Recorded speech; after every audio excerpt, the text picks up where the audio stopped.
What is up, y'all? Kevin Kuhn here from Athlete Factors. This is the Athlete Factors podcast. My guest today is Brett Cummins. How you doing today, sir? I'm doing good, Kevin. How you doing? I'm doing very well. Thank you so much for taking the time to do this. I've been following you on Instagram for, I don't know, probably a year or two. Mm-hmm. And there's this feature on Instagram where, like, if you're following certain, hashtags, then, Right. stuff pops up, and the stuff that I'm following, kinesiology, sport performance, strength and conditioning, like, it always shows me stuff that has absolutely nothing to do with those hashtags, which All right. really bothers me. But Right. that's how I came across you, because Okay. I don't think we have really any overlapping. I mean, we probably know some of the same people, but as far as Mm-hmm. I didn't know you when I started Right. following you. It was just one of those things, but I really appreciated what you were doing with baseball and softball players relative Mm-hmm. to, actually looking at discrepancies in movement and biomechanics, Mm-hmm. and really digging into, like, what is this athlete doing specifically when they move that that either needs Right. to change or adapt or improve. So all that to say, tell us a little bit about yourself, man.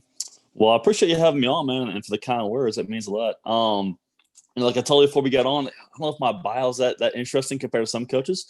I'm a former college athlete. I was one of the weird guys who liked to train. I like to work out. For as weird as that is, I was the guy who loved getting in the weight room at 6 a.m. and lifting a little bit.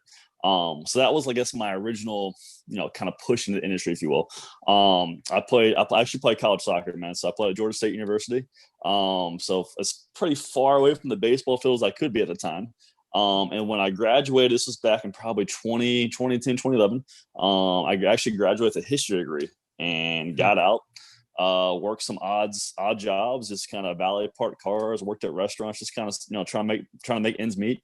In about 2012, my mom and I were actually having a conversation, and she was basically saying, "Well, what do you want to do with your life?" And I was like, well, I like training, I like doing that." She's like, "Why don't you go back to school for that?" I figured that out, and so in 2012, I went back to school. I got another degree in exercise science from Georgia State.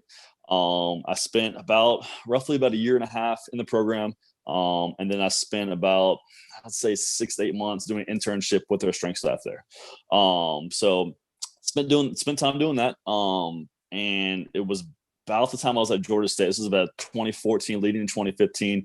I kind of figured out, dude, you don't know what you're doing at all. So that was the first time in my life I was around people who knew what they were doing. Coach Ben Pollard was at Georgia State. He's been a strength coach for years now. I think he's actually since retired. And when I got around Coach Pollard, man, I was like, oh my God, I know if there's this much to know, man, I know a very small amount. And that kind of put me on this journey to figure stuff out, man. I did another internship at the University of Georgia for a few months there. And other than that, I remember I got on LinkedIn one day and I messaged the coach. I believe the guy worked at Exos, if I remember right. But I was like, dude, give me some advice on what I should do. Like, this is what I want to do in my life. Like, what should I do? And I remember he told me, he's like, dude, go read Mike Boyle stuff. Go read Eric Cressey stuff. Go read Dr. Stuart McGill. And so I just spent, years doing that. In about 2015, I got my first, personal and training job, if you will. And kind of took it from there, man. At the end of that year, I was your typical personal trainer, still trying to figure things out, still broke, still had very few clients. And I got an opportunity to work a baseball camp in the winter of 2015, beginning of 2016. And it wasn't what I expected in a good way. I walked into this camp, and this guy who I'd met through a friend of mine gave me 80 baseball players to train in an hour and a half time. So I had 80 baseball players. Now, I've never worked with baseball at this time, and I had 80 parents watching me. So I was like, "What the hell is this, man? I'm fun with this. I'll make this an opportunity." So I did the camp. Apparently I did a decent job with them. Out of that, I got 3 or 4 of those players to train with me at the gym I was at. And it's kind of snowballed from there, man. I kept on asking questions, kept on reaching out to baseball people. At the time, I'm still a soccer guy. I don't know everything, and that's what I've been doing ever since, man. Just kind of get the ball rolling and be going since. So that helps answer it. That's awesome. Like, it's so funny how the niche that we kind of end up in is rarely either the one that we're looking to get into, or sometimes things just kind of either fall into your lap, or you're kind of like ushered into a certain area, and you can either take full advantage of that, or you be like, no, I'm going to do what I think I should be doing. And if you're not open to other opportunities, like you said, you've got this soccer background, and like, what do you know about baseball? Well, right. If you're driven, then you'll learn, right? And you'll find ways to, like, at the end of the day, athletes are athletes. So there's some things that are going to overlap, right? Like if we've got a Venn diagram of the soccer athlete and the baseball athlete, like there's a ton of stuff that overlaps there. And as long as you're, staying with the majority of your training or your programming, like in that area, then you can shift your training more towards baseball, kind of as you become more and more competent in what the needs are for that athlete. But I think like, I got my start with elderly individuals with Parkinson's disease. Okay. And I was like, no, I need to be training elite middle distance runners. Right. So like, how is this going to help me out? Like, I learned so much from that experience that I still use today with any athlete that I'm working with, whether they're an adult endurance athlete who's training for an Ironman, or whether they're a youth athlete training for soccer. Like, there's still tons of overlap there. So no, I think absolutely, that's pretty cool, man. And I think, a piece of advice I actually recommend, guy named Tony Genicourt. If you ever follow Tony's stuff, he's fantastic. And I read this advice, and I was doing it without knowing what I was doing. But he said, for anybody, if you want to work with a football, baseball, basketball, whatever you want to do in life, he said, I would advise you to work in a general population gym for 2 to 3 years. Get your feet wet. Get used to training everybody. You talked about training senior citizens, training those people, training younger generations, training overweight moms who are trying to lose 15 pounds, whatever it is. He said, get your feet wet. Get used to talking to people. Get used to writing programs, and just kind of getting the flow down before you jump into a niche. Like I said, I did it by mistake. I wasn't meaning to do it. I just needed a job at the time, but it's turned out very well. And kind of going back to what you're talking about earlier, trying to figure out a new niche that you're not familiar with. I'll be honest, man, when I first got into baseball, not being in a baseball world was a very big insecurity for me. I was insecure about, I'm hanging out with guys who were drafted in the first round, second round, third round. And I'm sitting like, oh yeah, I stopped playing baseball in 8th grade, and but it's funny, I think at first it was insecurity. And then you feel comfortable telling people that. And I think in a way it was a blessing, because I not only had to figure things out, I had to go back and ask everything. So I had no bias going into it. I had no, well, when I played baseball, this is what we did in high school. I had none of that. So I literally started from ground zero and just kind of built that foundation. And what I thought was insecurity was a crutch has actually been a blessing.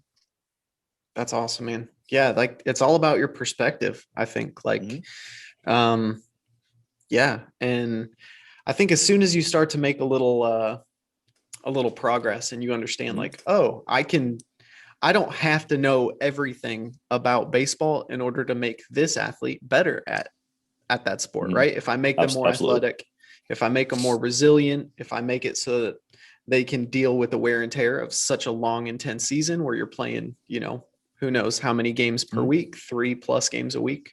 At least. Yeah, that's what's crazy, man. Like, cross country, like that's the sport that I'm coaching right now. And we have one race a week, maybe. Like, we put all our eggs in one basket. It's like such a different way of training and competing versus a sport like baseball, where like you've got multiple training sessions, lifting sessions, and games in a week. Like it's got its own unique set of challenges, I'm sure. So before I forget, like, do you still have you kind of lost your love for the sport of soccer? You still a big soccer fan? No, man, I still watched a ton. Qualifiers are actually coming up for the World Cup Thursday, man. So I still watched a ton. Yeah. I'm still a fan of the U.S. national team. Still watching on TV. I'm still I actually talked to my high school coach last night. So I'm still a huge fan, man. It's just a different world I found myself in. So, Yeah. but Yeah. I'm one of those guys, man. I really enjoy all sports. Like, there's not a sport. If you turn on the TV, I'm like, I'm not watching this. I watch. I'm a sport junkie. I watch everything. So Yeah. So about probably 6 or 7 years ago, I started watching Premier League, and like I've just been a big Arsenal fan ever since. yeah. Yeah. But it's The only really thing that's hard right changed now. now, man, is when I look at a soccer field now, I'm like, good God, can I run that far right now? I'm probably about 60 pounds over my playing weight now. So I'm not a bad way, but when I was playing, I was super skinny. So now I'm Yeah. like, man, that field looks really big. Mm-hmm. Yeah, So man. Yeah, and you end up running, 5+ oh yeah. miles a game, Oh yeah. depending on what Yeah. position you're at. Yeah, It's it wouldn't crazy. last. Maybe goalie. Hmm. You just chill there. Yeah, probably my only choice right now. So So what do you think about Ronaldo going back to Man U? I love it, man. I actually loved him when he was there. So it was it's one of those things where if I heard correctly, he was like flying to meet Manchester City, and all of a sudden he's at United. So I don't know if it was a dirty move or what happened, but somebody got wind of it and Just called him home. made a deal. Yeah. But I think it's good, man. Crazy. I think that's where you should end up. So Yeah. It's going to um, be exciting, man. This season's going to be yeah, crazy. So I still have a hypothesis. I think he ends up in Miami when it's all you said and think? done. Last, like in his 40s, he's 44, 45. I think he Yeah. ends up in Miami. Yeah, so we'll Wow. see. That'd be cool. That'd be nice. Yeah. Oh yeah. So, all right, man, let's get into some of like the meat and potatoes, or like Mm-hmm. the substance. So when you're Mm-hmm. programming for the baseball or softball athlete, like what are your pillars? What are your priorities? What are you making sure is a focus for your programming in general, your Right. training plan specifically? Tell us a little bit about that. Well, I think even before I get into those, man, the first thing I do is I do an assessment. So I call them in, and a big part of my assessment is literally just talking to them, asking them questions, trying to figure out their personality, trying to figure out what makes them take a little bit. When a kid comes in and train with me, are they doing most of the talking, or is their parent doing most of the talking? And I can kind of get a sense of, hey, this kid really wants to be here, or he's just here because his mom's dragging him by the coattail. Mm-hmm. So before I even do an assessment, man, I probably speak to them for at least, I would say, 30 minutes, just getting a feel. Tell me about any injury history. Tell me about your baseball. Tell me about your baseball schedule. Are you playing travel? Are you playing high school? How many positions you play? Just as much information as I can possibly get. Mm-hmm. Once I get past the assessment, man, I kind of get into moving pillars. Like you mentioned earlier with soccer and baseball, that's where the foundation for most things for me is the same. 85% of what I do with a baseball player at first, I would do with a soccer player. So we're making sure we can squat well, making sure we can hit pins, making sure we can lunge, do push-ups, pull your own weight, things of that nature. So, the first, couple months, if you watch me train a baseball player, you might not know. I I lost your video. Can I get back into it, man? So once, what I was saying was, once I get back and train baseball players and soccer players, whoever it is, the first couple of months probably pretty similar, man. We're doing those foundational movements, so it's nothing overly complicated. Then once we get those in, man, I'm kind of trying to do my best to blend the assessment to what they need, to what I see with my own eyes. So if that kind of helps answer a little bit of that question. Awesome, for sure. So let's talk a little bit about the assessment. What do you have, like a kind of like a set structure for, like, all right, I'm going to do this test, I'm going to do this test, I'm going to do, like, do you have it set up that way, or is it kind of just is it more of like the quote unquote art, or more of the science, or kind of a blending of the two? It's something overly complicated, man. I look at everything over from head to toe. So everything from ankle range of motion to hip mobility to especially the shoulders. Look at see how the scapula move on the rib cage. I'll get all that stuff out of my way, and then we'll do basic stuff. Ask them to do a bodyweight squat. Ask them to do a inline lunge. Kind of a little bit of FMS blended in there as well. So Obviously, I want to see what kind of shoulder external rotation, internal rotation they have, everything they're throwing with. I think a lot of people forget, pitching a baseball, throwing a baseball in general is a full body event. So even though we talk about the shoulder, the elbow so much, you do have to take the rest of the body into account. So if a kid is trying to load in his back hip and you put him on a table and he's got absolutely no external rotation, he's probably going to struggle with that. So that's always it's the piece of the puzzle. But yeah. Awesome. So when it comes to like assessing, let's say the throwing arm or the pitching arm versus the non-throwing arm, like, are you looking for symmetry? Are you looking for like what would you consider kind of like a red flag versus like normal for a baseball athlete that might not necessarily be normal for the non-throwing athlete?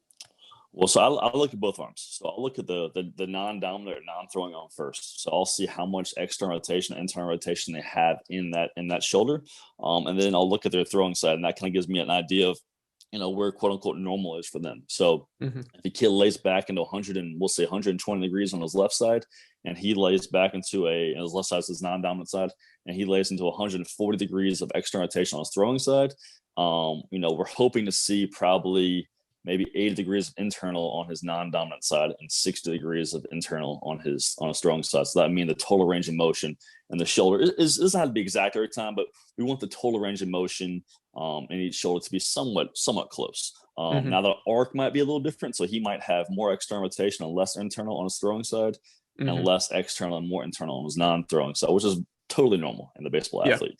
We're looking to not so much a symmetry from that, but so much more of a symmetry in total range of motion. So if a kid has 150 total range on his left side, hopefully his right side is somewhat in that ballpark. Gotcha. But yeah, the only red flag for me in terms of that kind of stuff, man, one of the biggest things for me is when we look at things like external rotation, which everybody wants to talk about in terms of throwing velocity and getting more of, I want to see as much active range of motion as possible. So if a kid comes to me and he's got a ton of layback, we'll say 150 degrees, and he's only got control of 100 degrees of that, that to me, that's, I don't want to say a red flag, but it is something that needs to be addressed. Because as that kid jumps in, whether it be a weighted ball program or an aggressive throwing program, that potentially is a problem at that point. So. Gotcha. Yeah, no, I see some of the same things. Like if you can get a certain range of motion and I can take you there passively, but then you can't access that actively, like, all right, we've got some stuff we definitely have to clean up, just because if you don't have control, once we get past a certain range of motion, then especially if it's under load, like with my athletes, we're talking about running or sprinting, and the more you sprint, the higher that ground reaction force becomes. Right.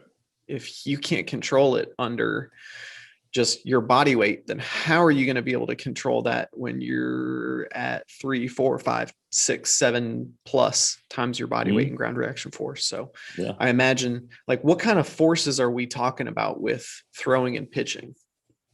I mean, you talk about the shoulder, it will internally rotate as much as 7,000 degrees per second. Wow. You'll often hear it as, the fastest motion in all sports, which is weird to think about, but, nothing else we can mimic in the weight room or anywhere else is nearly that fast.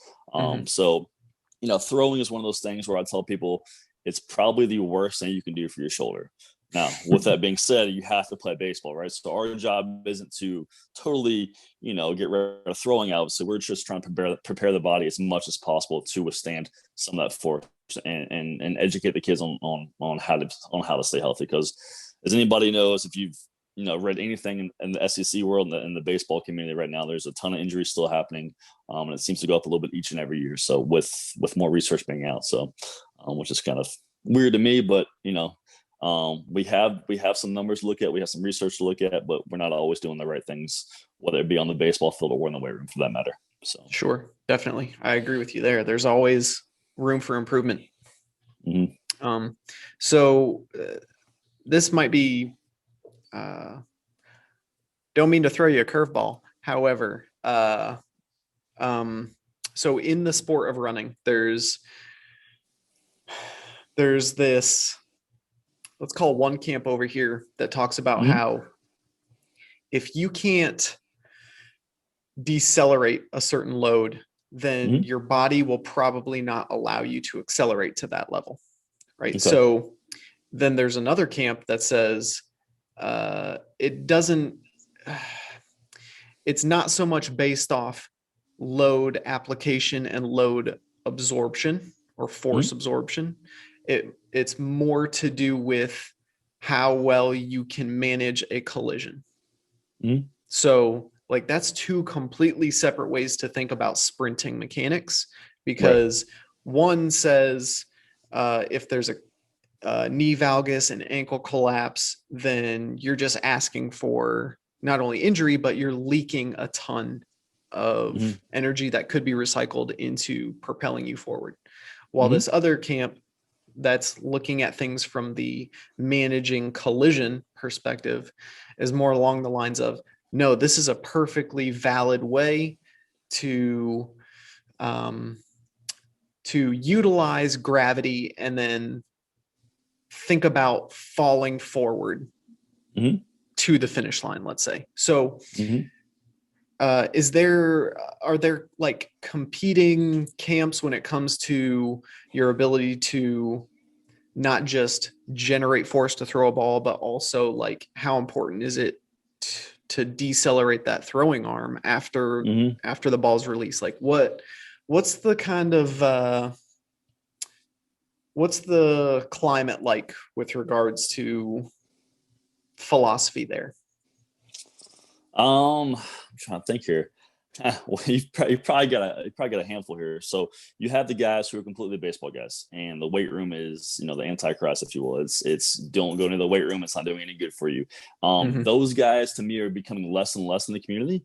But there are still some very prominent names. Without saying name, there's a guy who won the Cy Young Award back in the 70s, who was very, very outspoken in the baseball community about how the weight room is just steer away from it if you're a baseball player. I think in the baseball realm, I think we've gone from guys who are a little too far in the weight room to where it's like, hey man, like these kids still have to be good at the skill of throwing a baseball. Like it's got to be a happy blend here. So like I'm sure in running, right? Everything is usually comes back to the middle. We have somebody who goes far to the left, somebody who goes far to the right. One of the right place is probably in the middle. In terms of deceleration, there's definitely a component for me. What's the old saying? Like, don't ask somebody to accelerate in a car before they have the brakes. I definitely think there's truth to that in baseball. I think a good bit of that is a blend between things we can do in the weight room, in terms of even if it's a lunge. If the kid can't do a forward lunge, good luck coming down a mountain as fast as you can. And it's also a blend of them being comfortable in their throwing mechanics. So I kind of hope that answers that a little bit. For sure. But for me, yeah, it's a little bit of both, right? I've seen kids who, I'll talk to the pitching coach. Hey man, he can't lock out his front leg when he lands to follow through on a pitch. Okay, well, let's see him do a lunge. Well, the kid crumbles like a cookie when he goes to do a lunge. So let's maybe fix this and see if it can translate to that. And what I often find, man, is good movement is good movement. If we can take a kid and give him just a little bit of strength in the weight room, get him moving well, I think it makes his mechanics a lot better on the baseball side of things. So cool. Awesome. Yeah, that's that can be a tough one when you're dealing with someone who's so set kind of in their philosophy of like, this is how I'm going to do it.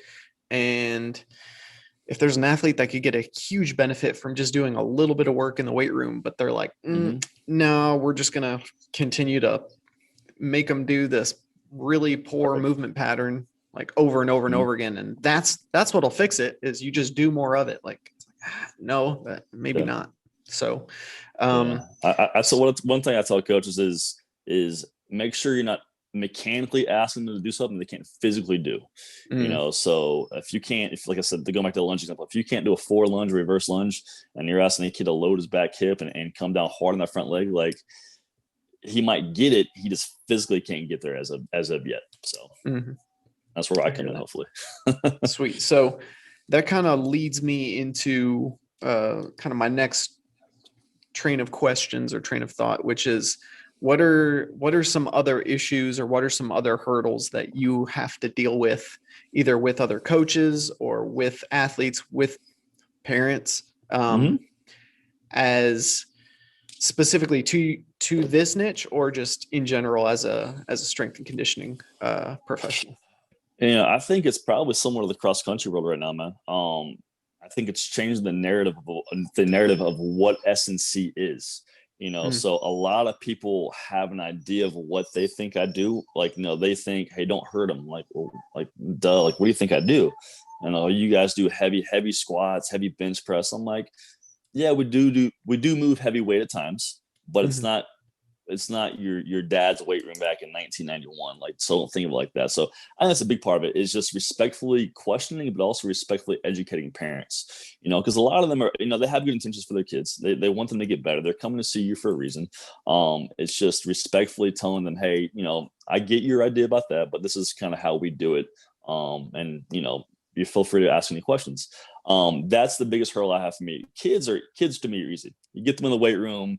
You tell them, hey, this is why we're doing this. This is why we're doing this as compared to this. And for most of them, you'll see a light bulb start to go off. The first mhm, month, they think you're gonna, turn the music up to Led Zeppelin and bang out heavy squats and do all this stuff. Which, I'm wrong, we have days where we do go heavy.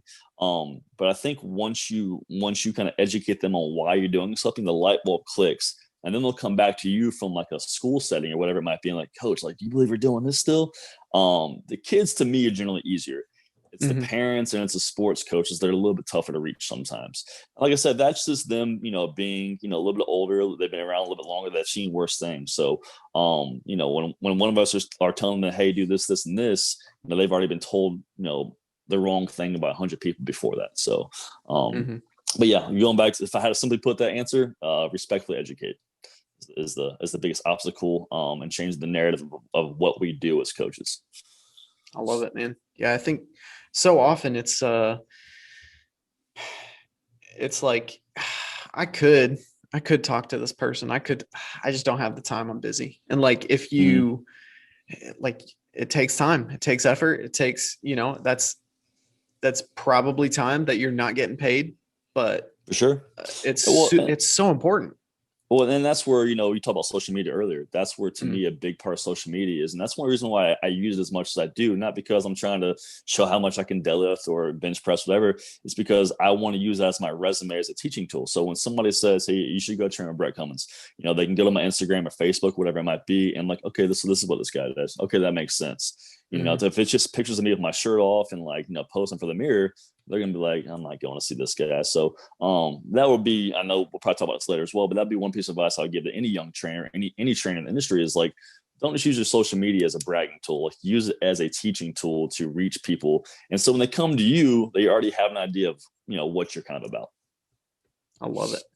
So let's jump back into some of the things you brought up earlier, specifically um about you know how throwing or pitching is a full body exercise. So Mm-hmm. how this brings me up back to a specific post that I reached out to you about, which was Mm-hmm. where you were discussing pelvic positioning and how the position of your hips is directly related to your ability to throw the ball, or scapulothoracic Mm-hmm. mechanics. So uh how does posture, how does your pelvic position, how does your hip range of motion, how does all of that affect scapulothoracic mechanics and throwing mechanics and overhead stuff? Simple way I explain it to people, man, I tell people, think about the pelvis as a platform, right? And everything sits on top of that platform. So if your pelvis is off, or whether it's anterior tilt, posterior tilt, it's going to affect what your spine's doing. If your spine is affected, it's going to affect what your scap is doing. If your scap is affected, it's going to affect what your glenohumeral joint of your shoulder's doing. If that's affected, it's going to affect your ball release, which is going to affect the pitch. So it all goes hand in hand. Now, it's not always that simple. But if you've got a kid coming to me and they're locked out, like with this big anterior tilt, and they can't figure out why their shoulders, well, that might be a piece of the puzzle we got to fix. Mm-hmm. So simply put, man, I always think about the pelvis as just a platform for everything else. Everything pitching and really anything with power starts with the hips. If you can't control the pelvis, you're going to have a hell of a time trying to pitch a baseball. So, and that to me, not going too far down this one, that to me is what separates the good pitchers from the great pitchers. The guys who can control the pelvis, the guys who can dictate their hips, and then basically pushing out from there, whether it be the lower half or the upper half. So when like the kids I've trained, the personally trained that have thrown 95 to 100 miles per hour and have played at Vanderbilt or played in professional baseball, and when you watch those guys throw a baseball versus the 15-year-old kid who's throwing 75, like you can notice, like, dude, look at this guy's hips. They're incredible. So that to me is where it starts. And not going too far down the injury hole too, but a lot of guys, especially in baseball, kind of get that extension based posture, that anterior tilt. One thing we know about baseball as well is we've had a ton of lower back injuries, especially at the college, and they've kind of creeped down into the youth level in the last couple of years. I get a lot of pars fractures, a lot of spondies, man. A lot of kids we're seeing injuries in 14-year-olds now that I'm like, good God, you have a broken lumbar, man. It's like at this young of an age. And some of it is simply being in that like kind of that extension based pattern, and then you're doing it under a heavy load. So like, hey man, you have a big anterior tilt. Well, it doesn't hurt me. Well, it doesn't hurt yet, but when you go and squat 400 pounds at school and you're locked out with 400 pounds on your back, there's a possibility that's probably going to feel worse. So it all from injury prevention standpoint to performance standpoint, it all kind of ties in. That's crazy, man. Like that's one of those things that when I first started to understand pelvic mechanics, like I injured my back big time when I was in college, in between, during my junior year.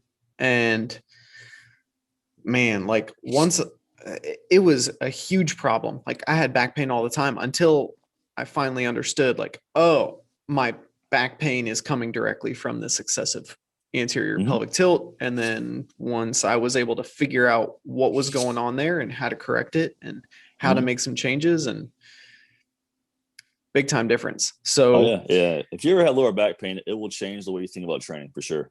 Anybody that's had gone through that. So it's lower back pain is probably one of the worst things you will ever have, man. It makes sleeping terrible. So everything, not a fun thing. Everything gets affected by that. So how do you assess pelvic positioning? What are you looking at? Are you doing like table assessments with something like Thomas test, or like you just looking and watching? Yeah, you can definitely, something like the Thomas test, kind of testing their hip extension is an easy test to perform. A lot of that, I mean, you can kind of just put them on a table or you stand in there, look at it, ask them to obviously probably get their shirt off real quick.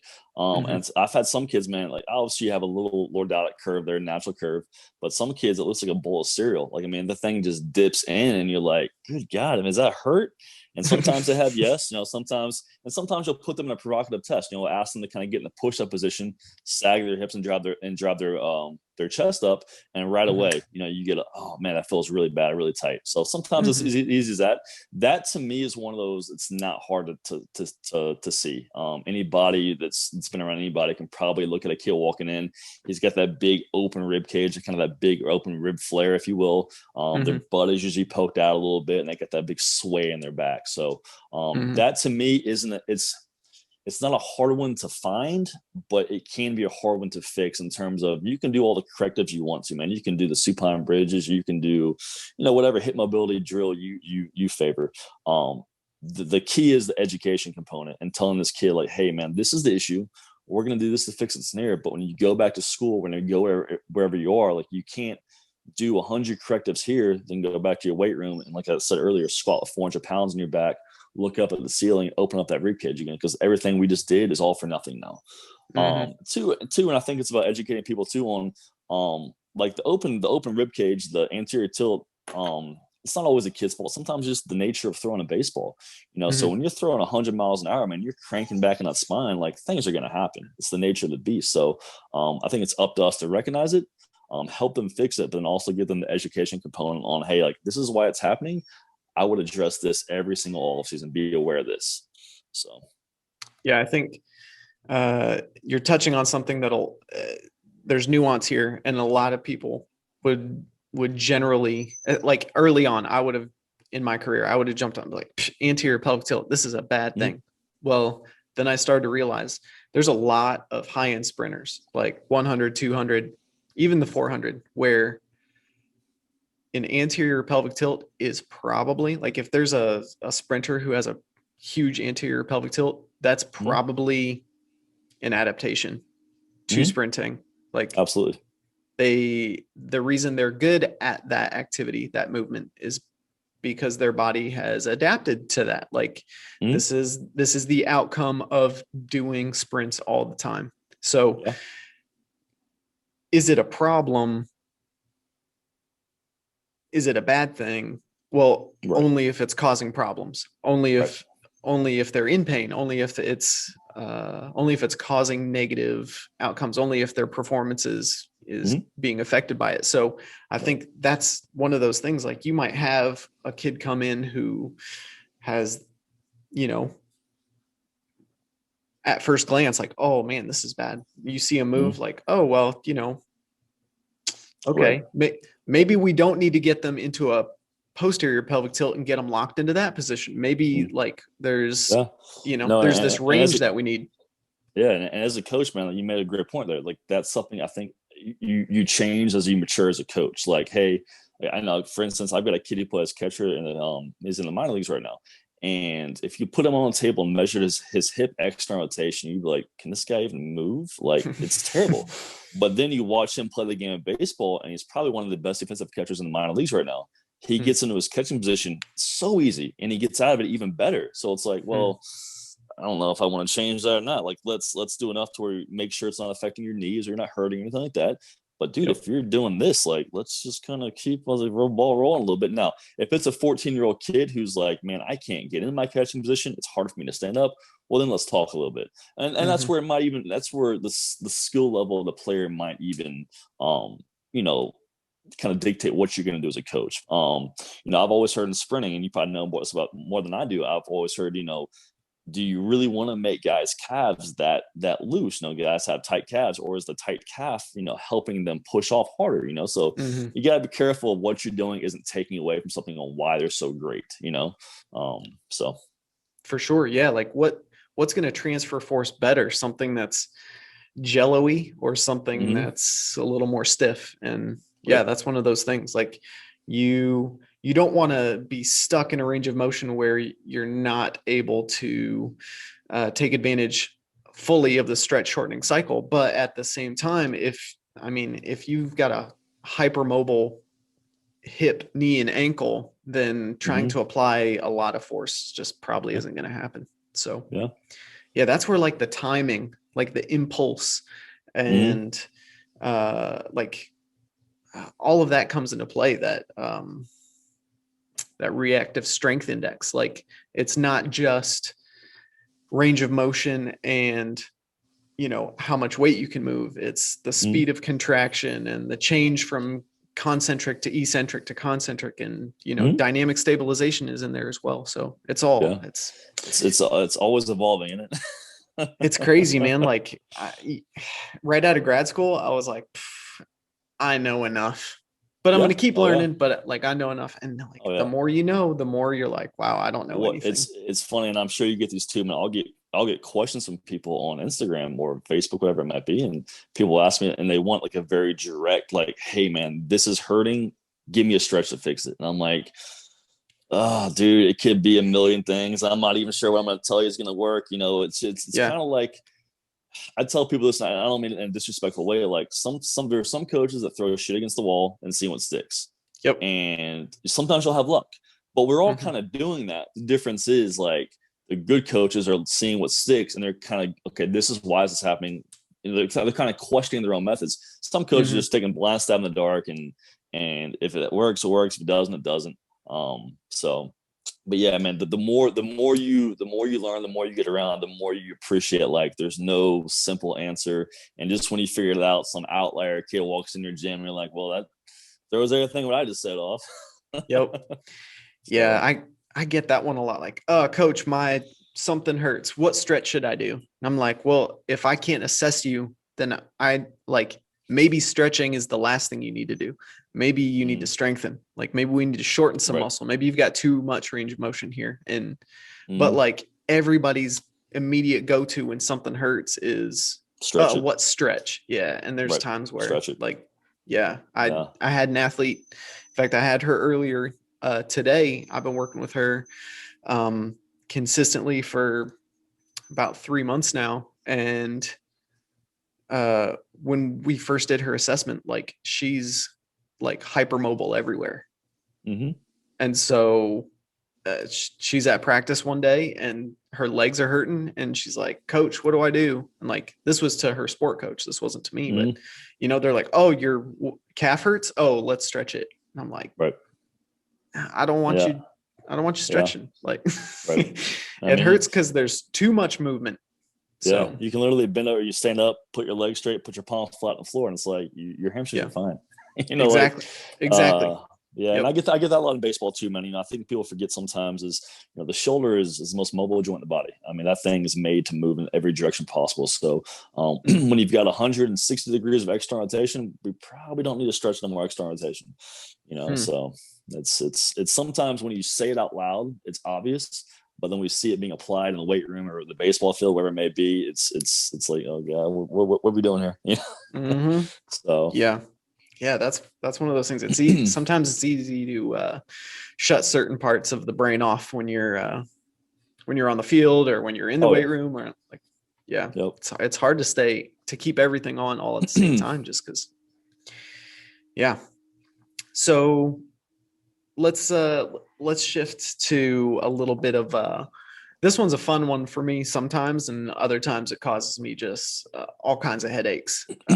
So because of things like social media, where there's people who either don't have a lot of experience or who just one day decide, you know what, I'm gonna be a strength coach, or I'm gonna be a performance coach, or I'm gonna be a personal trainer. And like, I know people who have done that, who are very good at what they do, but there's also a lot of people that I call them tourists in our industry. Like they think that they're just going to jump into this field and change it completely, and they're going to be super successful. And 6 months down the road, they are like, okay, this is stupid. I'm getting out and I'm going to go sell insurance, or I'm going to go back to my other job, or I'm going to do something different.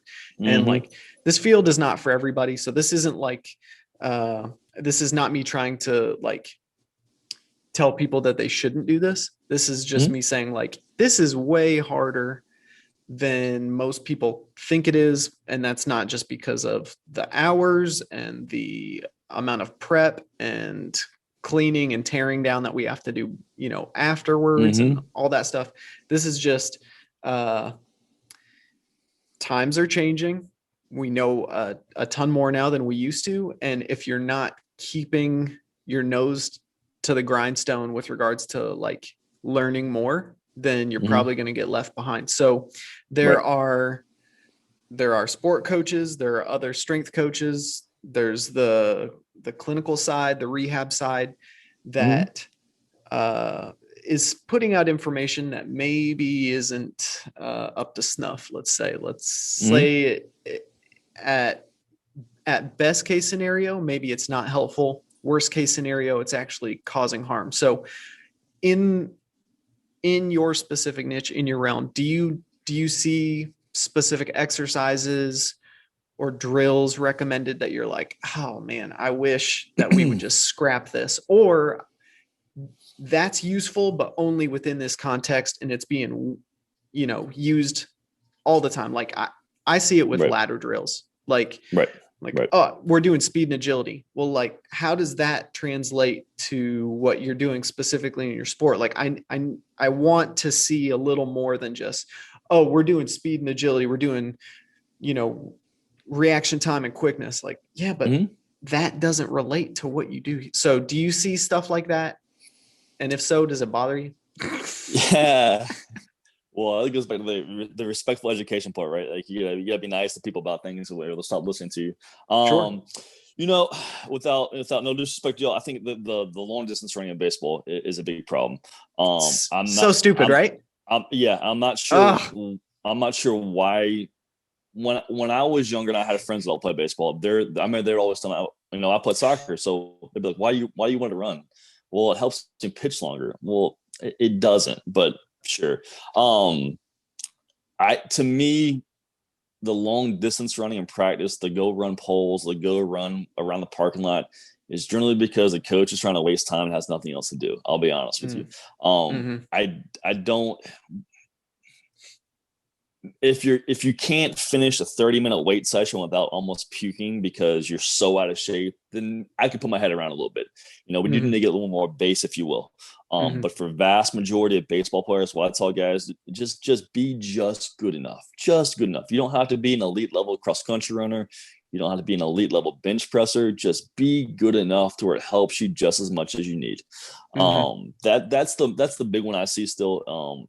For whatever reason, I don't know who told people it was a good idea to run from pole to pole in baseball. That's still a thing that a lot of people do, and I don't know why. I wish I could give a reason behind it. Maybe somebody can jump on a comment after we talk here today. From an exercise standpoint, I think it's all relative. It all can, a good exercise for somebody can be a bad one for the next guy over. I'm not. People always call me anti back squat or anti bench press. I'm not anti those things. I just don't think they're a great option for most kids and most people in general, because you take the barbell back squat at stake. A lot of people, whether it be, we talked earlier, if I have a kid who's anterior pelvic tilt, I'm not going to put him on the barbell right now. If I've taken a kid who can't externally rotate back with both shoulders to get under the bar safely, he's not going on the barbell. Just in my experience with it, when most kids come back to me from whether it be a high school weight training program or something they've done their own, when they report a lower back injury, when they report a knee injury or something's hurting, 9 times out of 10, what were you doing today? We were doing heavy barbell back squats. And that's just my anecdotal observation. But those would be the main two. The distance running drives me nuts. And I still don't know why. I think people have this idea of, well, if I can run farther, I can pitch longer. No, if you want to pitch longer, be smart about upping your pitch count. It makes sense, right? If you want to run longer, what do? You build a better running program. If you want to go farther into the games, you build a better throwing program. The strength training stuff, it just kind of depends person to person. I told one guy I don't deadlift a kid I train. I don't deadlift anymore. I probably deadlift trap bar deadlift probably 95% of my baseball athletes. And so a physical therapist came in not too long ago and taught me. He goes, well, why don't you deadlift him? I was like, he goes, everything checks out. He's good. I was like, I can't put my head on exactly why, but every time he deadlifts, something in his mid back just crushes him. Like it hurts. So he can't throw a ball the next day. I'm like, I don't know the exact reason why.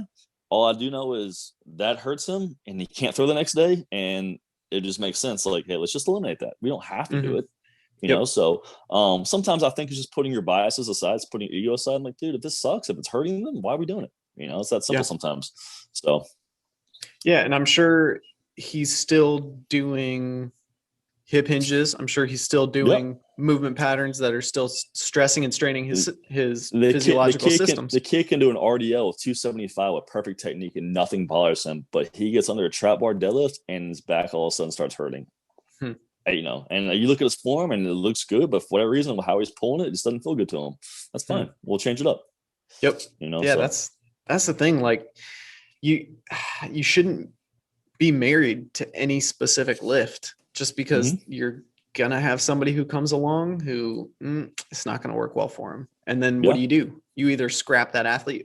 You don't fit my system. This is my system. Or say, okay, I need to adapt my system to this athlete to make it work for them. That's one of those things. So that's a perfect segue into my next question. So do you have a message that, like, okay, you're in front of, every single other strength and conditioning coach or sport performance coach, like what would you tell them? Oh goodness. The best piece of advice I got, and I actually read it from Mike Boyle. And I don't know if this is a Mike original. I think he said he got this from a book. Spend an hour a day just learning something new, was watching a podcast, listening to a video, reading, whatever you can do. If you do that for 7 years, you'll be one of the best in your region. If you can learn an hour a day for 10 years and apply that, you'll be one of the best, nationally after a decade. I'm not quite there yet. I think I'm starting to get there a little bit. But I remember hearing Mike say that, and I took it like so personal. And this is me at like my first year in personal training. I'm like, oh, I'm gonna do that. So like every day at lunch, I go to Dunkin' Donuts. I just read for an hour. And it's frustrating because, like we talked about when we first got on, you're doing all this learning, you're doing all this education, and you still have like 3 clients, so nobody's quite trusting you yet. You're still eating ramen noodles at nighttime. You're still struggling, and you're getting smarter, and you can feel yourself pushing forward, but financially you're not there. Mentally it's a strain because you're getting to work every day at 5 a.m. to train 3 people, so be consistent. And like what we tell kids in training, right? Show up every day, no matter what. If you want to or not, be consistent and show up. I'll tell the same thing to coaches: be consistent, show up. What you're asking the athletes to do, you do too. And without getting too far away from the question, I think a hard thing for me transitioning from an athlete to a coach was, as an athlete, how do you get better? Right? You go, you practice your sport, whether it be cross country or soccer, you practice the skill set, and hopefully you get better.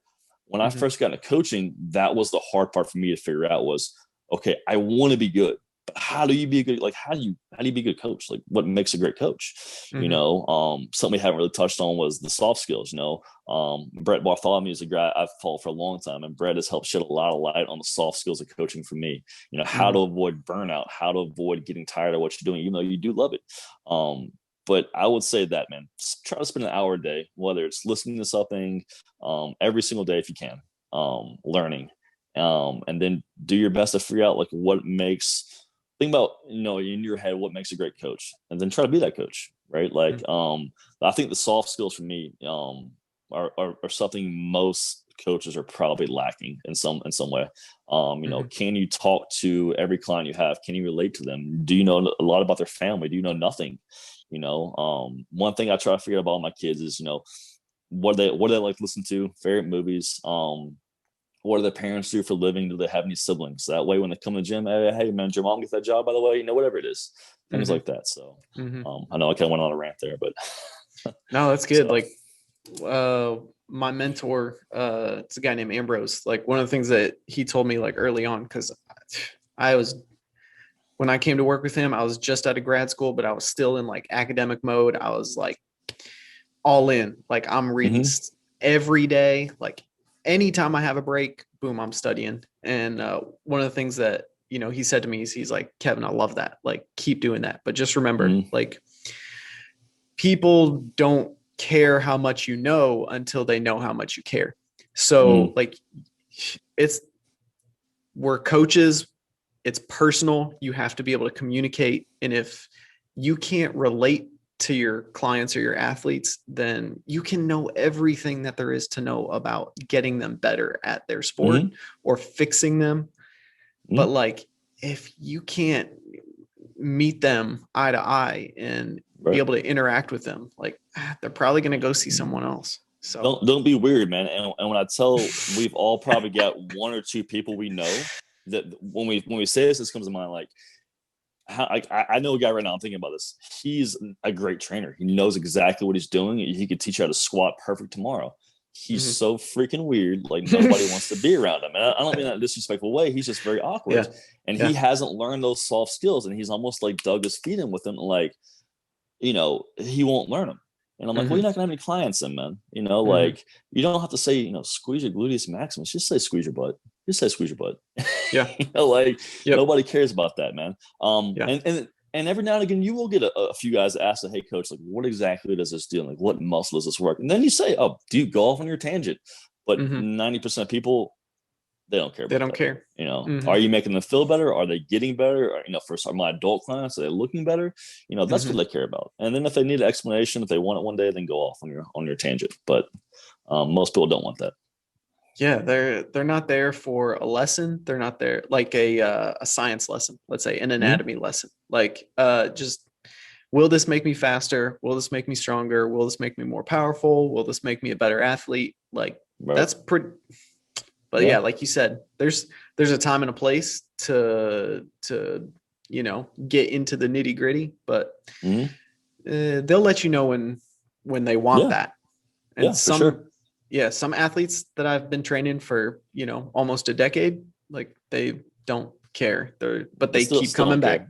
They don't care, but they keep coming back because like the results will speak for themselves. Right. Like, no, I'm paying you to know that. I don't need to know it. Like that's kind of their mentality. And one thing I tell people, there was a woman who became a trainer at my old gym. And so she was just asking for tips.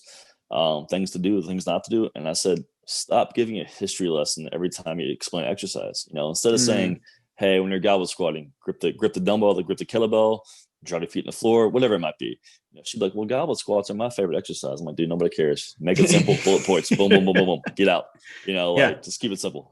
So that's right. Yeah, that's good stuff. So,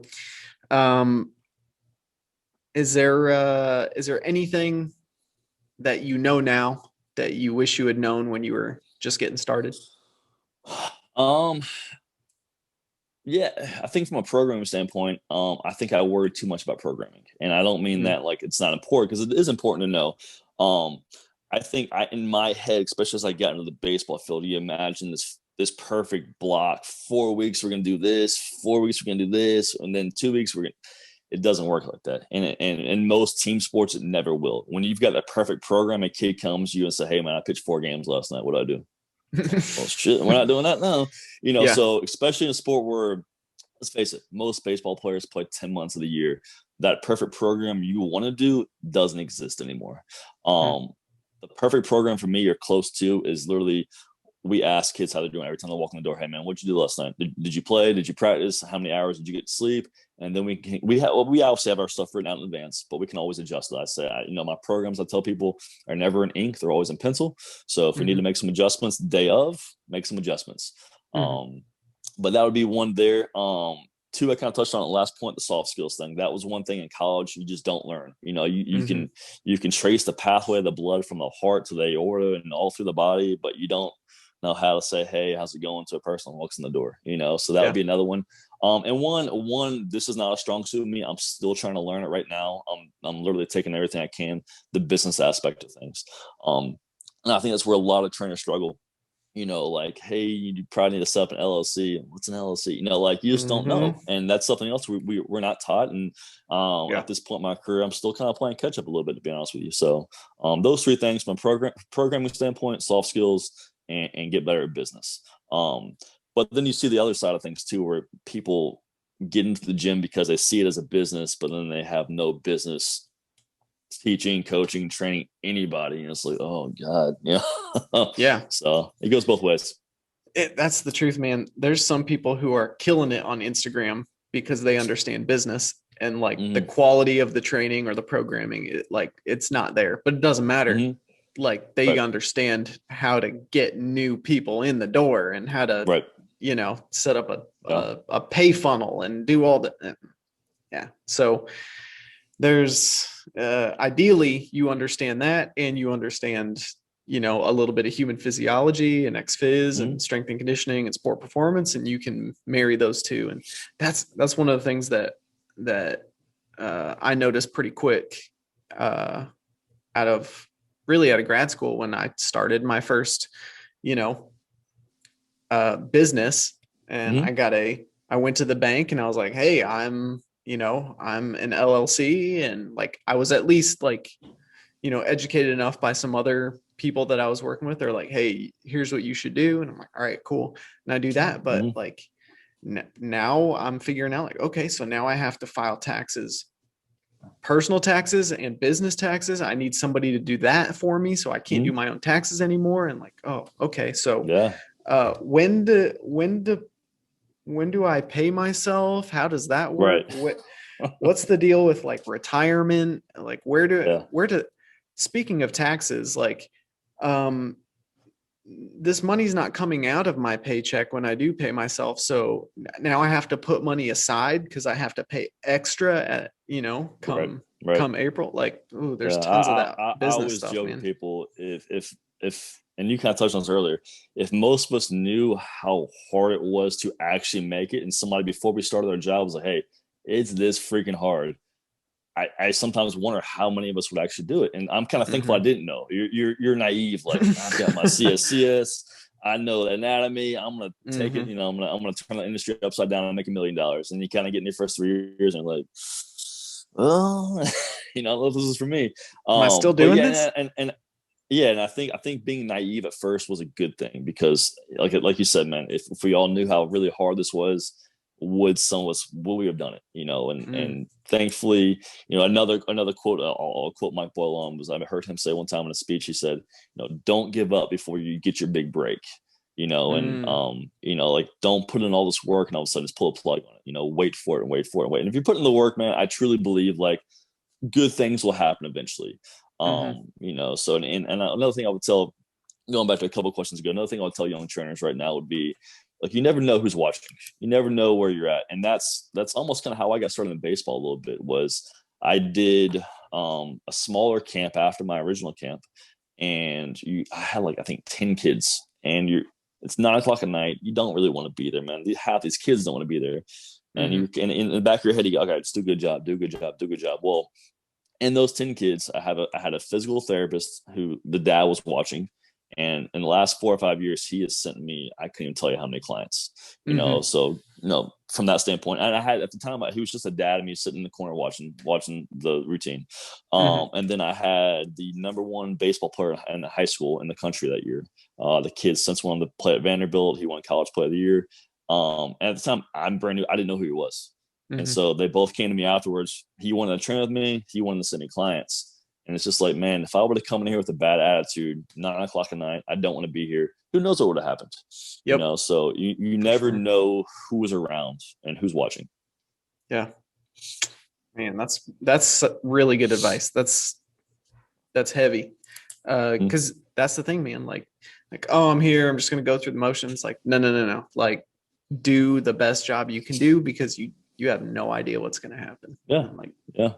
Yeah, and it might not always be the best thing, but people know an effort when they see one. That's the truth. So.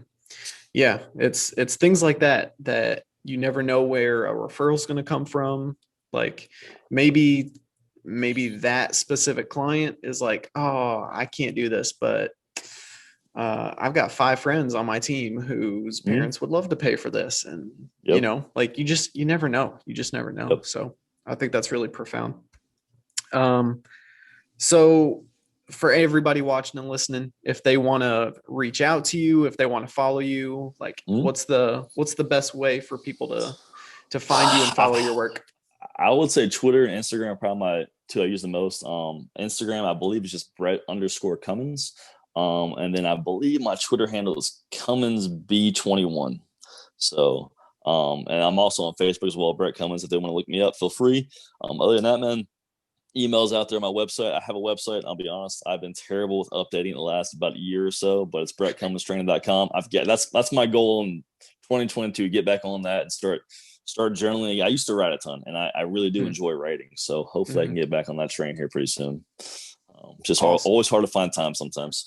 So that's the truth. Yeah. If you don't schedule it out, and it can be tough. Like, I was the same way with, basically the month of August for me has been a little bit of a wreck. Like, literally I got hit, like my car, like somebody ran into me. And then like, it was my birthday month. And so that changes everything. And then like cross country officially starts. And like the whole month has just been like a whirlwind. Yeah. And then I was not good at finding new podcast guests.